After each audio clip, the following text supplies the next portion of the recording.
Hi friends, welcome back to my YouTube channel. ಎಲ್ಲರೂ ಹೇಗಿದ್ದೀರಾ? ನಾನು ಕೂಡ ಸೂಪರ್ ಆಗಿದ್ದೀನಿ. ನೀವು ಚೆನ್ನಾಗಿದ್ದೀರಾ ಅಂತ ಅಂದ್ಕೊಂಡು ಈ ವಿಡಿಯೋನ ನಾನು ಸ್ಟಾರ್ಟ್ ಮಾಡ್ತಾ ಇದ್ದೀನಿ. ಇವತ್ತು ನಮ್ಮ ಮಂಡ್ಯ ಸ್ಟೈಲಲ್ಲಿ ಯಾವ ಥರ ಹೀರೆಕಾಯಿ ಪಲ್ಯ ಮತ್ತು ಬಸ್ಸಾಂಬಾರು ಮಾಡೋದು ಅಂತ ತೋರಿಸ್ತಾ ಇದ್ದೀನಿ. ಒಂದೊಂದು ಊರ ಕಡೆ ಒಂದೊಂದು ಥರ ಮಾಡ್ತಾರೆ, ಆದರೆ ನಮ್ಮ ಮಂಡ್ಯ ಸೈಡ್ ಯಾವ ಥರ ಮಾಡ್ತಾರೆ ಅಂತ ನಾನು ತೋರಿಸ್ಕೊಡ್ತಾ ಇದ್ದೀನಿ. ತುಂಬ ಈಸಿಯಾಗಿ ಸಿಂಪಲ್ಲಾಗಿ ಚೆನ್ನಾಗಿ ಮಾಡ್ಕೋಬೋದು. ಮತ್ತು ಬಿಸಿ ರಾಗಿ ಮುದ್ದೆ ಜೊತೆ ಬಸ್ಸಾಂಬಾರು ಪಲ್ಯ ತಿಂತೆ ಇದ್ರೆ ಮಾತ್ರ ಆಹಾ ಸಖತ್ತಾಗಿರುತ್ತೆ. ಬನ್ನಿ ಯಾವ ಥರ ಮಾಡೋದು ಏನು ಅಂತ ತೋರಿಸ್ತೀನಿ. ಯಾರು ಕೂಡ ವಿಡಿಯೋನ ಸ್ಕಿಪ್ ಮಾಡಬೇಡಿ, ಪೂರ್ತಿ ನೋಡಿ. ಒಂದು ಸಲ ಮಾಡ್ಕೊಂಡು ತಿಂದರೆ ಸಾಕು, ನೀವೇ ಪದೇ ಪದೇ ಇದೇ ಥರನೇ ಮಾಡ್ಕೊಂಡು ತಿಂತಾ ಇರ್ತಾರೆ. ಅಷ್ಟು ಹುಳಿ ಹುಳಿಯಾಗಿ ಟೇಸ್ಟಿಯಾಗಿ ಚೆನ್ನಾಗಿರುತ್ತೆ. ಆದರೆ ನಾನು ಸುಮಾರು ವಿಡಿಯೋ ನೋಡಿದ್ದೀನಿ, ಅದು ಬೇರೆ ಥರ ಬಸ್ಸಾಂಬಾರು ಇರುತ್ತೆ. ಆದರೆ ನಮ್ಮ ಹಳ್ಳಿಗಳ ಸೈಡ್ ಈ ಥರನೇ ಬಸ್ಸಾಂಬಾರು ಮಾಡೋದು.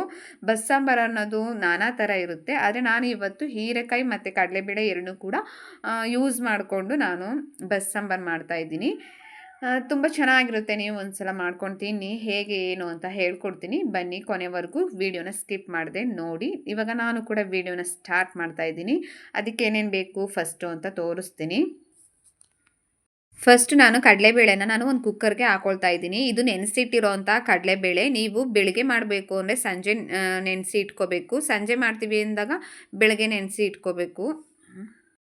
ಅದಕ್ಕೆ ಸ್ವಲ್ಪ ನೀರು ಹಾಕ್ಕೊಂಡು ನಾನು ಒಂದೇ ಒಂದು ವಿಸಿಲು ಕೂಗಿಸ್ಕೊಂಡಿದ್ದೀನಿ. ಜಾಸ್ತಿ ಏನು ಕೂಗಿಸೋಕೆ ಹೋಗಬಾರ್ದು, ಯಾಕೆಂದರೆ ನಾವು ಹೀರೆಕಾಯಿ ಹಾಕ್ಕೊಂಡು ಬೇಯಿಸ್ಕೋಬೇಕಾಗುತ್ತೆ. ಅದಕ್ಕೆ ಒಂದೇ ಒಂದು ಕೂಗಿಸ್ಕೊಂಡಿದ್ದೀನಿ. ಸ್ವಲ್ಪ ಅರ್ಧ ಕಡಲೆಬೇಳೆ ಬೆಂದರೆ ಸಾಕಾಗುತ್ತೆ. ಇವಾಗ ನಾನು ಅರ್ಧ ಕಡಲೆಬೇಳೆ ಬೆಂದಿರೋದಕ್ಕೆ ನಾನು ಮತ್ತೆ ಹೀರೆಕಾಯಿನ ಸಣ್ಣಕ್ಕೆ ಕಟ್ ಮಾಡಿ ತೊಳೆದ್ಬಿಟ್ಟು ಹಾಕ್ಕೊಂಡು ಸ್ವಲ್ಪ ರುಚಿಗೆ ತಕ್ಕಷ್ಟು ಉಪ್ಪು ಹಾಕ್ಕೊಂಡು ಇನ್ನೂ ಒಂದು ಕೂಗಿಸ್ಕೊಳ್ತಾ ಇದ್ದೀನಿ. ಇವಾಗ ಹೀರೆಕಾಯಿ ಮತ್ತು ಕಡಲೆಬೇಳೆ ಎರಡು ಕೂಡ ಇಷ್ಟು ಬೆಂದರೆ ಸಾಕಾಗುತ್ತೆ. ಜಾಸ್ತಿ ಏನು ಬೇಯಿಸ್ಕೊಳ್ಳೋದು ಬೇಡ.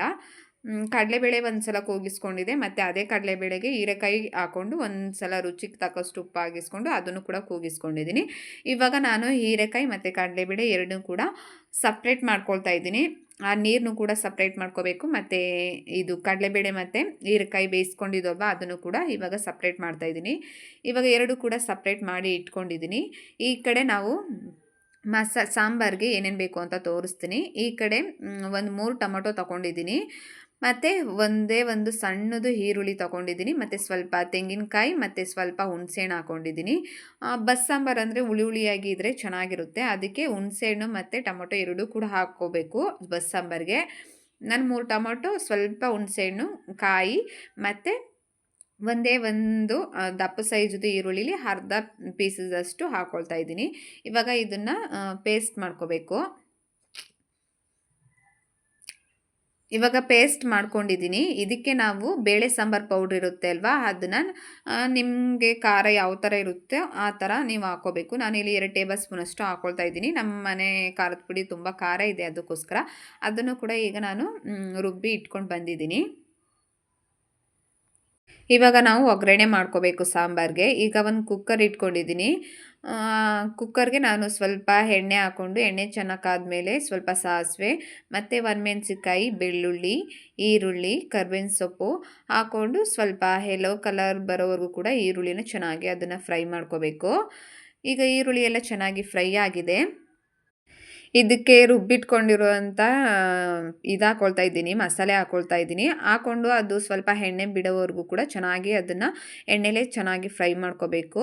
ನೆಕ್ಸ್ಟ್ ಫ್ರೈ ಮಾಡಿಕೊಂಡು ನಾವು ನೀರು ಮತ್ತು ಹೀರೆಕಾಯಿ ಸಪ್ರೇಟ್ ಮಾಡಿ ಇಟ್ಕೊಂಡಿದ್ದವಲ್ವ, ಆ ನೀರನ್ನ ಇವಾಗ ನಾವು ಮಸಾಲೆ ಒಳಗಡೆ ಹಾಕ್ಕೊಳ್ತಾ ಇದ್ದೀನಿ. ಹಾಕ್ಕೊಂಡು ಸ್ವಲ್ಪನೇ ಉಪ್ಪು ಹಾಕ್ಕೋಬೇಕು. ಯಾಕೆ ಅಂದರೆ ನಾವು ಫಸ್ಟ್ ಕೂಡ ಹೀರೆಕಾಯಿ ಬೇಯಿಸ್ಕೋಬೇಕಿದ್ರೆ ಸ್ವಲ್ಪ ಉಪ್ಪು ಹಾಕಿದ್ದು. ಇವಾಗಲೂ ಕೂಡ ಸ್ವಲ್ಪ ನೋಡಿಕೊಂಡು ಸ್ವಲ್ಪ ಹಾಕ್ಕೊಳ್ಳಿ, ಅಷ್ಟೇ ಸಾಕು. ಫಸ್ಟು ಹಾಕಿದ್ದು ಆ ನೀರನ್ನ ಇಲ್ಲಿಗೆ ಹಾಕ್ಕೊಂಡಿದ್ದೀವಿ ಅಲ್ವಾ, ಅದಕ್ಕೆ ಈಗ ಒಂದು ಸ್ವಲ್ಪ ಹಾಕ್ಕೊಂಡ್ರೆ ಸಾಕಾಗುತ್ತೆ. ಹಾಕ್ಕೊಂಡು 1-2 ವಿಸಿಲ್ ಕೂಗಿಸ್ಕೊಂಡ್ರೆ ಸಾಂಬಾರು ರೆಡಿ ಆಗುತ್ತೆ.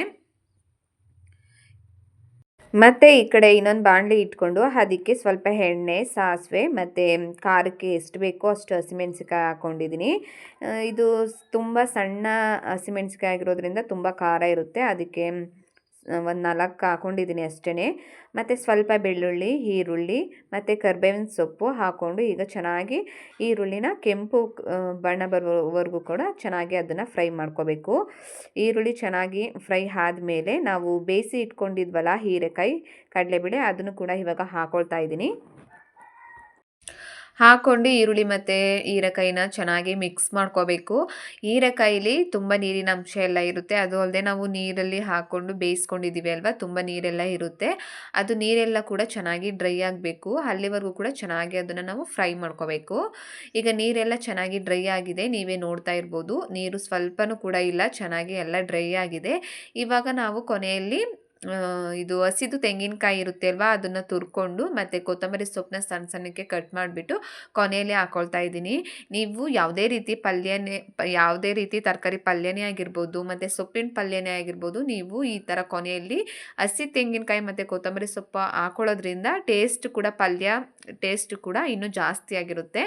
ತುಂಬ ಚೆನ್ನಾಗಿರುತ್ತೆ. ನೀವು ಎಷ್ಟು ತೆಂಗಿನಕಾಯಿ ಹಾಕ್ಕೊಳ್ತೀರೋ ಅಷ್ಟು ಸೂಪರಾಗಿರುತ್ತೆ ಪಲ್ಯ. ಸೊಪ್ಪಿನ ಪಲ್ಯನೇ ಆಗಿರ್ಬೋದು, ತರಕಾರಿ ಪಲ್ಯನೇ ಆಗಿರ್ಬೋದು.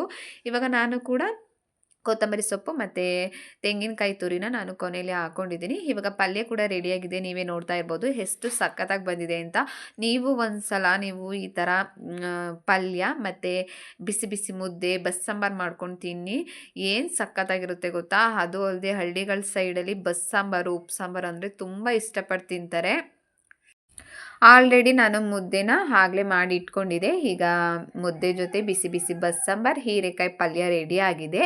ಈ ರೆಸಿಪಿ ನಿಮಗೆ ಇಷ್ಟ ಆಗಿದೆ ಲೈಕ್ ಕೊಟ್ಟು ಕಮೆಂಟ್ ಹಾಕಿ. ನೀವು ಒಂದು ಸಲ ಟ್ರೈ ಮಾಡಿ ಹೇಗೆ ಬಂತು ಏನು ಅಂತ ಕಮೆಂಟ್ ಬಾಕ್ಸಲ್ಲಿ ಕಮೆಂಟ್ ಹಾಕಿ.